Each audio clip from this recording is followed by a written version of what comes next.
Bom, sejam todos bem-vindos aqui ao nosso InteractCast. Hoje estamos aqui com um convidado especial, um amigo pessoal, o Paulo Stuck, que é fundador da Parla Assessoria, já foi dono de jornal também em Itu. Ele tem a questão de ser escritor, ele organiza uma feira literária também, né, a Flick. Então, Paulo, por favor, se apresenta um pouco para a gente aí com as suas próprias palavras. Obrigado, Fábio. Prazer estar aqui também. E eu acho que já disseram, né? É meio chavão, mas diz que quando você faz aquilo que você gosta, você praticamente não sente que está trabalhando, né? E hoje eu tenho a alegria de poder trabalhar, né, realizando o sonho de crianças. E perguntasse quando eu era criança, Paulo, o que você quer fazer, né? Eu quero trabalhar escrevendo, eu quero ser escritor, eu quero ter meu negócio.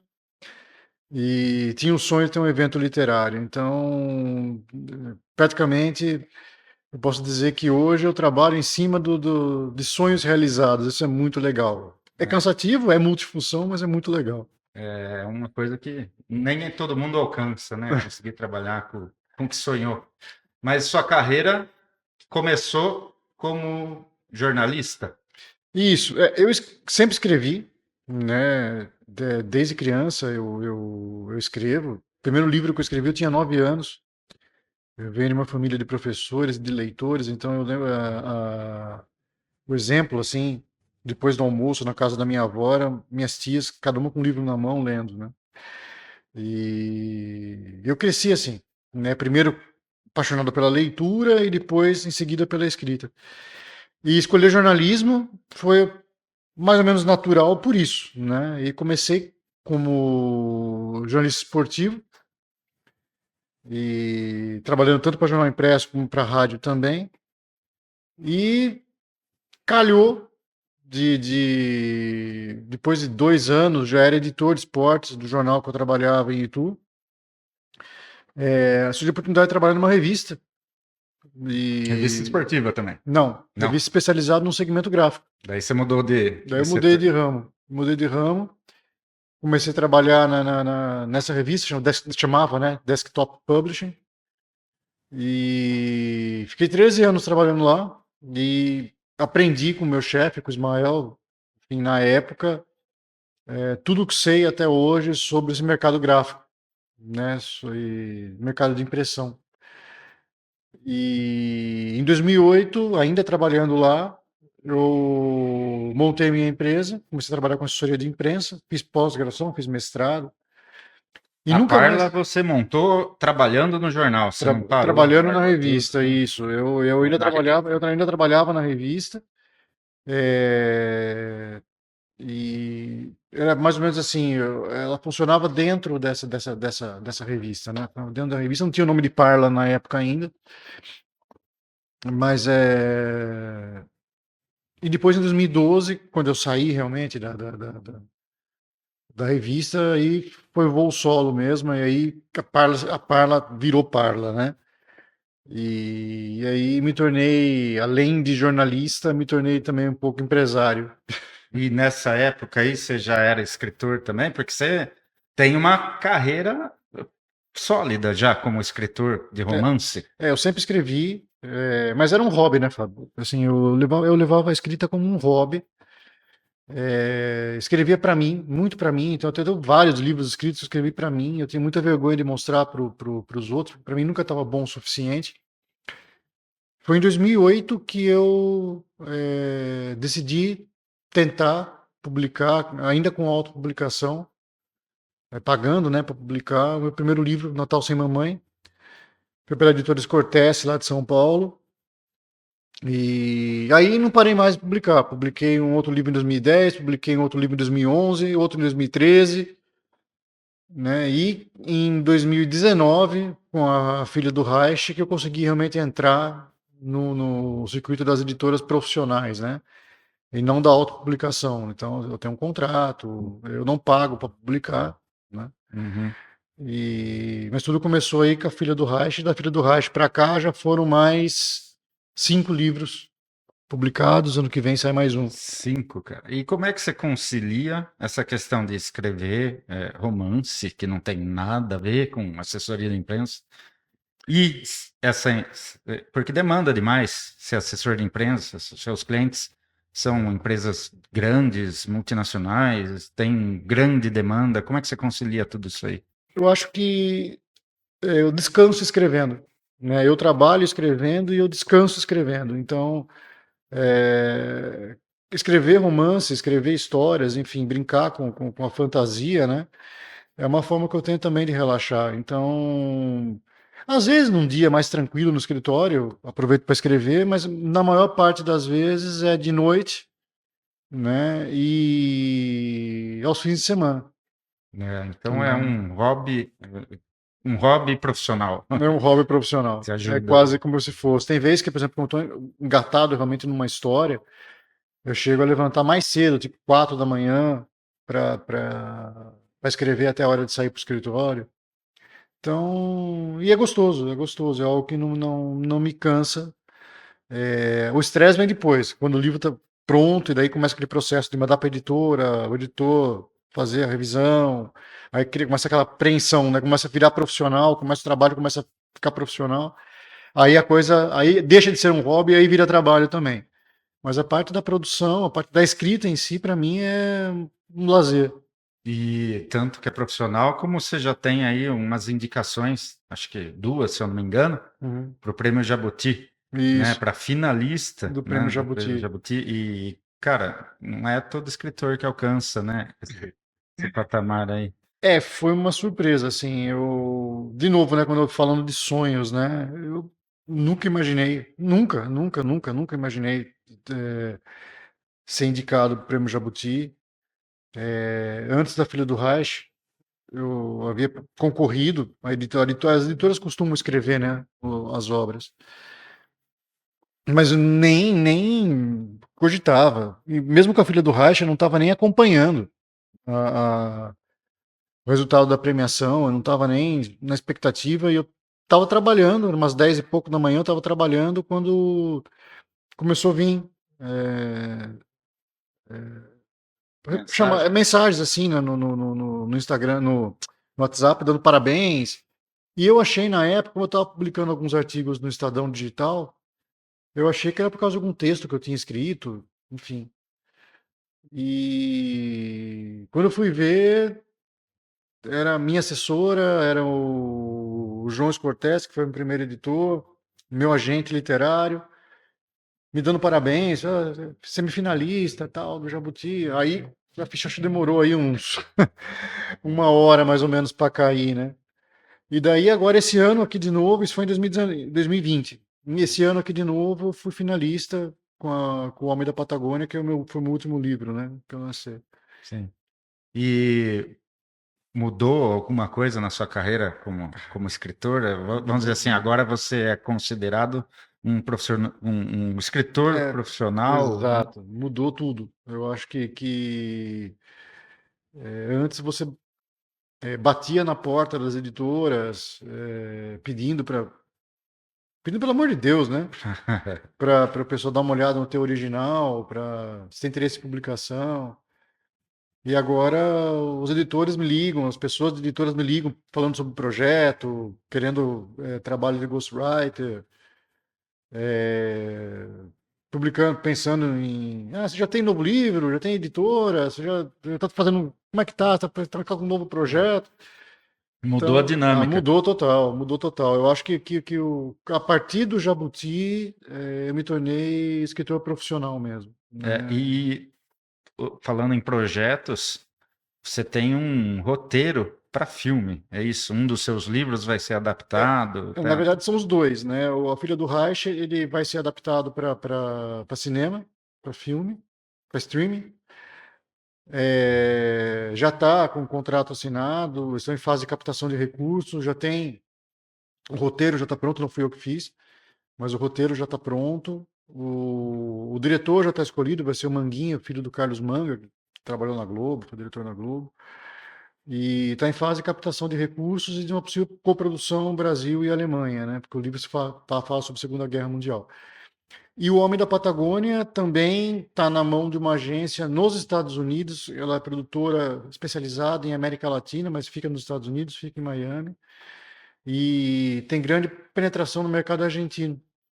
E como o livro se passa na Argentina, também está com. Ainda está mais crudo que o Homem da Patagônia, do que a Filha do Reich, mas também está com grandes possibilidades aí de partir pro audiovisual também, E qual né? que é o sabor disso aí? Cara, assim, eu prefiro esperar para ver, sabe? Eu acho que quando as filmagens efetivamente começarem, quando o projeto do filme começar realmente a se tornar, quando o processo de filmagem, de produção mesmo, começar, aí eu acho que daí eu vou me dar o direito de comemorar para valer, sabe? Por enquanto eu estou na expectativa, por enquanto eu estou naquela, pô, fiquei feliz, mas não tem nada de concreto, né? E, bom, e não para por aí também. Então, a gente já tem aqui empresário, a gente já tem aqui escritor, a gente já tem aqui cineasta não, porque você não vai colocar a mão na massa, mas Não. enfim, está no mundo do cinema. Mas tem também a Flick. Conta pra gente qual que foi a Flick, explica pra gente o que é a Flick Uhum. primeiro. A Flick é Festa Literária e Cultural de Itu, muito antes de sonhar com Jabuti, enfim, com adaptação cinematográfica. Eu participava de eventos literários e fui para Paraty, não como parte da programação, mas para assistir a Flip, né, de Paraty. Fui para Feira de Santana, fui para São Paulo, na FLISP, na Feira Literária de São Paulo. Participei da programação da FLISP, participei da programação da Feira Literária de Nova Petrópolis, lá no Rio Grande do Sul. E foi lá em Nova Petrópolis, em 2019, se eu não me engano, que eu falei, poxa, uma cidade da Serra Gaúcha, pequena, com 20 mil habitantes, consegue fazer uma feira literária. Itu, que é minha cidade natal, com quase 200 mil habitantes, com uma das cidades mais históricas do estado de São Paulo, não consegue, não tem um evento desse, né? Então eu já tinha o projeto da Flick de 2015, escrito em 2015, na época a prefeitura não quis abraçar o projeto. E em 2019 eu desengavetei esse projeto, atualizei e aí veio a pandemia. Havia conversado com a prefeitura, tudo, tal, em 2020 veio a pandemia. Bem Aí, para acabar mesmo. né, Chuva aí de água fria no projeto. não sei condição, né? E daí ficou nessa coisa, 2021 ainda muito reticente, com máscara, com essas questões. E em 2022, com o apoio da prefeitura, a gente fez a primeira edição da Flick. Foi muito legal, assim, não foi só uma feira literária, né? Tinha outras atrações culturais também, fotografia, artes plásticas, cinema. E me surpreendeu muito a adesão, né? De como o artista de Tu e da região estava carente de espaço para mostrar a sua arte, né? Muito escritor independente querendo participar da feira. Eu tenho uma sócia, né, que é a Fernanda, nesse evento, então eu cuido da parte de programação literária, ela cuida das atrações não literárias, e foi muito legal. E em 2023 veio a segunda edição, também colocando dinheiro do bolso, e alguns patrocinadores, mas Ou colocando dinheiro seja, do quando você bolso. falou que você teve apoio da prefeitura, foi um apoio, não foi assim uma Local, parceria. Você a deu um... prefeitura cedeu o local, cedeu tenda, cadeira, é, o veículo para ir buscar os autores em São Paulo, Deu um no pouco de aeroporto, estrutura, trazer. assim, vamos dizer assim, Exato, de exato. local, né? Então, mas Exato. foi na praça, né? A primeira foi na praça. A prefeitura, a Praça do Carmo, lá em Itu, a Praça das Palmeiras ali, né? Para quem conhece Itu, a praça que tem as palmeiras ali. E a prefeitura deu essa estrutura de tenda, som, cadeira, foi buscar e levar os autores, mas hospedagem, cachê, alimentação, ficou tudo por nossa conta, né? Foi Uhum. tudo privado. né? A Parla botou muito dinheiro no evento, o Colégio Ângulo patrocinou as 2 edições. E a gente teve apoio de outros patrocinadores da Sempa, de outros apoios também. E em 2023 a feira aconteceu de novo, né? E aí já num outro local, no Mercado Municipal, que estava reformado, que é um prédio histórico lá em Itu, e foi muito maior e foi muito melhor do que a primeira edição. Assim, a adesão, olha, 7 vezes maior, né? Uhum. A gente homenageou a Carolina de Jesus na segunda edição, então veio a filha dela, veio o Sérgio Vaz, que é um poeta de periferia também, super conhecido, Paulo Galo, a Luísa Romão, que tinha ganhado o Jabuti. Então a gente realmente conseguiu reunir realmente a feira lotada todos os dias. Então E quantos dias foram de evento? foram 3 dias. 3 dias. Começou na verdade, ela começou na quinta noite, se estendeu para sexta, sábado e 4 domingo. dias. Até 3 dias e uma noite, né? Uhum. Praticamente. E foi um sucesso, né? Só que assim, acabou o dinheiro, né? Não conseguimos fazer em 2024 por falta de recurso. Eu não posso mais colocar dinheiro do bolso no evento. E só que em 2024 a gente teve uma surpresa, né? A gente conseguiu a Lei Rouanet. Então a gente tá, Isso aí foi uma virada. foi uma virada. Então a gente agora tá com uma empresa atrás de captação para a gente. Então a gente está numa A expectativa. tendência é ficar uma feira muito maior, então. Com a Rouanet, sim.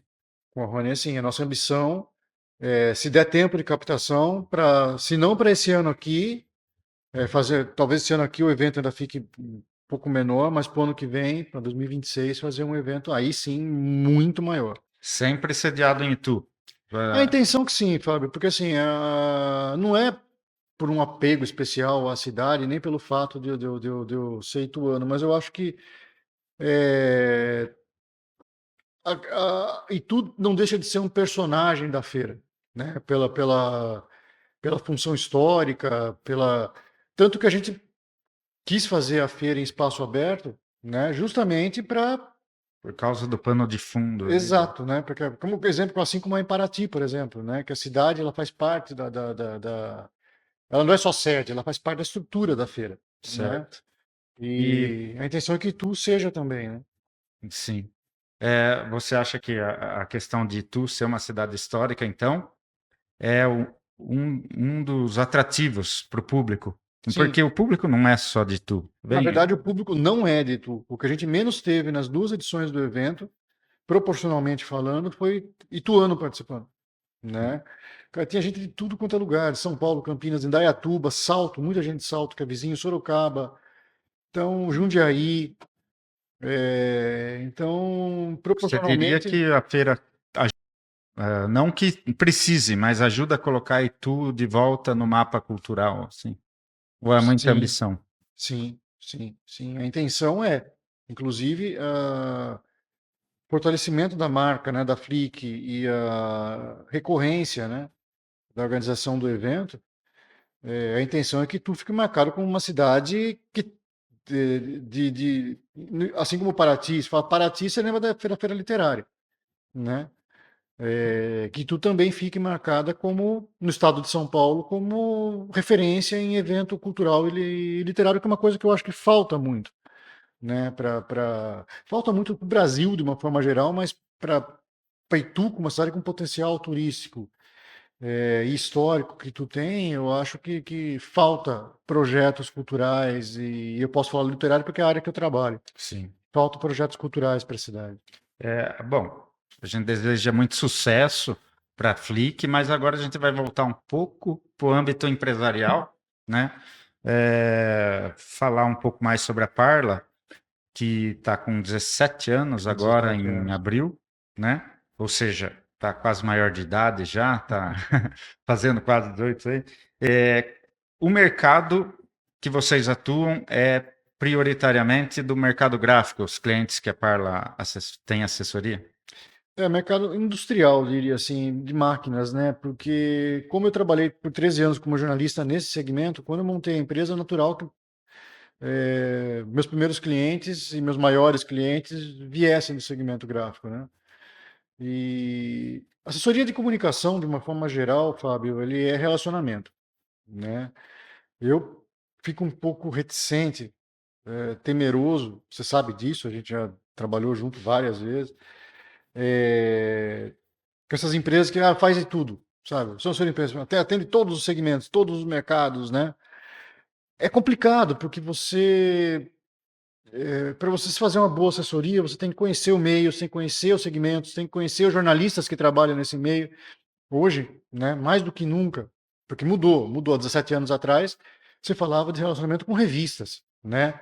Depois começaram os portais, começaram os sites, os blogs, e hoje está falando de mídia social. Então, assim, as feiras hoje, por exemplo, elas se preocupam muito mais em levar influencers que vão filmar, que vão e passar coisas da feira nos próprios canais, do que jornalistas, por exemplo, de meios especializados. Sim, acaba sendo Né? que não tem uma mídia especializada, mas é tudo online ali, todo mundo fazendo as Sim, postagens ali em exato, tempo real. Então, exato, vamos dizer assim, o mercado mudou demais totalmente. a forma de agir, né, de quando você abriu para hoje em dia. E foi um desafio, porque no Brasil sempre é um desafio, abrir essa empresa. Mas de hoje em dia? Você tem uma experiência, você tem carteira de clientes, mas ainda assim os desafios aparecem. Ah, sim, porque, como eu falei, eu me especializei no segmento gráfico, segmento de máquinas, né? E é um desafio abrir. O segundo desafio, que eu acho que é até maior do que o primeiro, é manter, né? Então, por exemplo, o segmento então, onde está a maior parte dos meus clientes é muito sensível a dólar, a questão política, a questão econômica. E então, assim, da mesma forma que há a contratação, o cancelamento pode vir, né? Então, já passei por anos aí bem complicados e de crise econômica impactando cancelamento de contrato, cancelamento de projetos, né? Então, manter é outro desafio. Então, a gente sempre tem que estar trazendo novidades, sempre tem que estar renovando o portfólio de serviços. É, por exemplo, uma área que você atua muito bem, e você sabe que as coisas estão migrando para aí. Vídeo, Sim. né? Por exemplo, quando eu comecei esse negócio de vídeo, as empresas torciam o nariz, não precisa, é tudo muito caro. Para você, uma cobertura de vídeo numa feira, por exemplo, o cara tinha que ir com câmera, era, nossa, microfone com fio, era outra estrutura, E né? ainda por cima, as feiras nesses mercados aí é o carro-chefe da Da divulgação do divulgação, pessoal. exato. Eu cheguei para acompanhar a gravação institucional com o cliente, o cara ia com grua, Né, entendeu? é outro Você sabe o tipo que a de gente está falando. equipamento, outro Ah, o tipo outro. de. Hoje, cara, com um celular, você não faz institucional, ok, mas você faz um conteúdo muito bom, uma qualidade muito boa para mídia social, né? Você contar a agilidade de você postar na hora, editar na hora. Então isso mudou muito, né? E é claro que a gente teve que se adaptar, né? E fazer parcerias, buscar profissionais que conhecessem e fizessem esse tipo de produção. Isso ainda você está falando da parte técnica, Da mas parte vamos dizer técnica. assim, que a comunicação também mudou, Ah, a total, a forma. linguagem, sim, sim, né? Hoje os clientes querem estar nessas plataformas, os clientes querem se expor, os clientes dos meus clientes querem aparecer também. E agora a gente está diante de uma nova fronteira que, em curtíssimo prazo, vai representar um desafio para todo mundo que trabalha no mercado de comunicação, para mim, para você, para todo mundo, que é a inteligência artificial, Sim, está né? Que são esses. despontando aí e está gerando aí tanto preocupações como facilidades, né, para Sim, todos os mercados. Acho que todo mundo vai ser impactado com isso, mas o mercado de comunicação é profundamente impactado por isso, né? Como é que você está muito, lidando com isso? muito. De forma apreensiva. Eu tenho, por exemplo, alguns clientes que já chegaram para mim e falaram, viu que maravilha, você escreve, né? Eu falei, escrevo. Pô, mas você usa o chat GPT, porque você viu que você pode colocar um negócio lá, o cara entrega um livro pronto, assim, então clientes falando para mim com empolgação sobre isso, né? Isso me assusta muito, porque uma das minhas ferramentas de trabalho é o texto, Sim. né? É o texto. Tudo bem, você fala, a inteligência artificial ainda não chegou no nível de entregar uma coisa super pronta. Ela faz a base, você tem que lapidar. Mas ainda assim é uma nova fronteira, né? Aparentemente torna um trabalho mais fácil, e por outro lado você vê um sistema, enfim, um robô, um computador fazendo o teu trabalho. E eu acho que o desafio é empresas de comunicação enxergarem e aprenderem a trabalhar com a inteligência artificial como uma parceira. Descobrir como que a inteligência artificial pode ser sua aliada e não algo que vai tirar o teu trabalho, algo que vai te derrubar. Sim. Eu acho que a gente está ainda numa etapa muito incipiente, ainda muito de início para poder fazer um prognóstico de qual é o tamanho que isso vai ter daqui, sei lá, 5 anos. Eu acho que não vai nem demorar nem tanto, tá? A velocidade com que a coisa está crescendo, a gente tem que descobrir como usar a nosso favor e não como algo que vai matar o seu negócio, né? Eu acho que esse é o principal desafio de todo mundo que trabalha não só no meu segmento, como em outros segmentos da comunicação e da arte. Realmente é um assunto delicado. Lá no estúdio, a gente trabalha bastante com inteligência artificial integrada nos programas, então, nesse ponto, ela ajuda na produtividade, né? Vamos dizer assim, que ajuda até a potencializar o tempo de trabalho. Mas, com certeza, a gente viu recentemente a trend do Estúdio Ghibli, né? Uhum. E toda a questão que está envolvendo direitos autorais, o pessoal fazendo também personagens da Turma da Mônica e também o pessoal comentando sobre essa questão de uso da marca, né? E é uma coisa que vai precisar ser muito estudada, vai precisar amadurecer muito, né, o mercado.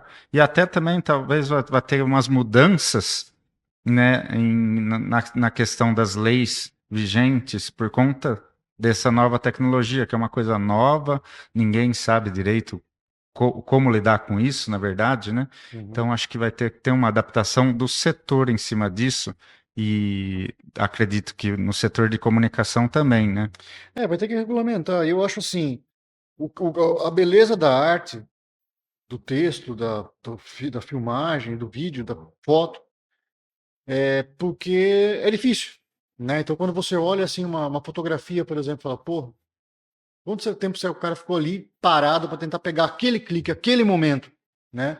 Então, eu acho que a beleza, o valor da arte, seja ela que segmento for, ela mora justamente no fato de ser difícil, não é qualquer um que faz, né? Você trabalha com vídeo, então, um vídeo bem feito, um projeto bem executado, fala, pô, né? Se valoriza porque não é qualquer um que faz. Tem talento, tem conhecimento, tem horas de trabalho ali atrás, né? Horas de trabalho humano.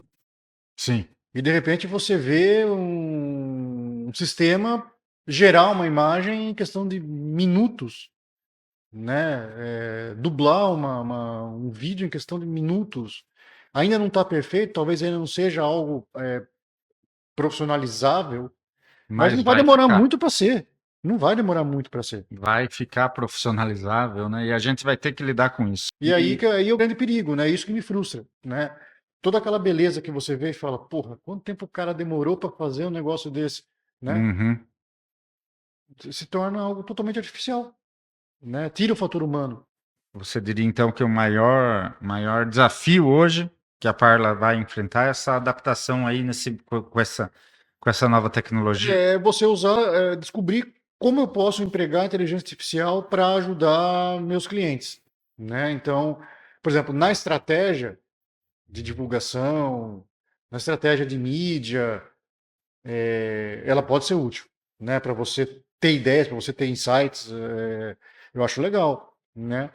Mas até que ponto, mas você usar para substituir a inteligência humana, eu acho arriscado. Eu acho Sim. arriscado e assim, vai ser avassalador para vários segmentos, viu, Fábio? Não é só para de comunicação, não. Bom, esse ponto aí é só mais um dos pontos que vamos dizer, são dificuldades para empreender, né?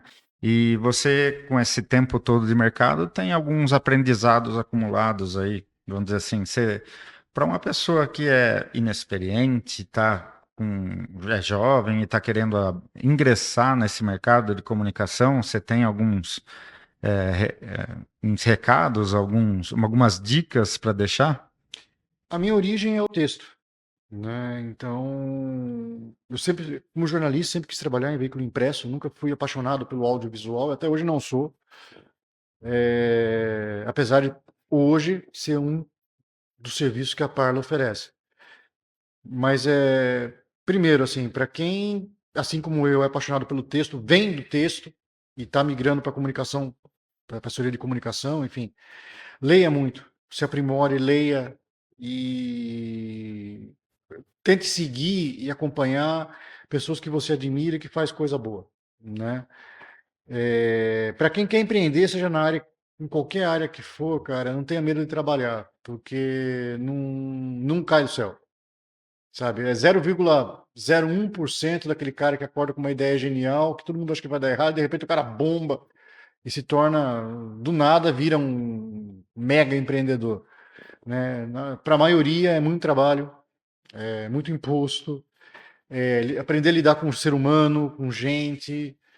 Então, eu acho que quando eu falo em crescimento profissional, em maturidade profissional, é impossível eu separar da maturidade do Paulo pessoal também, né? Eu aprendo todo dia, eu tento melhorar todo dia, o meu lado humano, para me tornar também um profissional melhor. Eu acho que Uhum. o desafio para essa garotada que está começando, em virtude das mídias sociais, em virtude do mundo que a gente vive hoje, enfim, da forma, do estilo de vida que a gente tem, é relacionamento humano, né? A gente percebe que os Sim, jovens é têm um uma dos. dificuldade tremenda de se relacionar, né? Eles estão Verdade. preocupados com causas ambientais, de gelo da Antártida, o lixo no mar, a tartaruga marinha, e você não conhece seu vizinho, não tem empatia pelo problema que teu vizinho está passando, É, né?